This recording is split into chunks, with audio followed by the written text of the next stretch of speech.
neemt een lepeltje. Eén lepeltje, en zelfs mooi er nog eentje nemen. En je ziet, we hebben 2 soorten honing. Je mag van allebei proeven hoor. Zeg jij al, als je geen honing lust, zet je zeker dat je dat niet doet? Ja, de bijen hebben deze honing gemaakt. Ik zal je best vertellen, dit is speciaal voor jullie. Deze honing, die is honing die gemaakt is van fruit en zo. Ik zal u even pakken.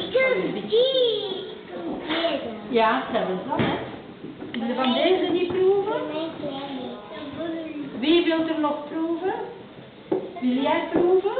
Ik wil ook van die dan. Ja, tuurlijk. Je moet maar een beetje proeven. Ik heb dat niet. Een beetje, maar ja, als je niet...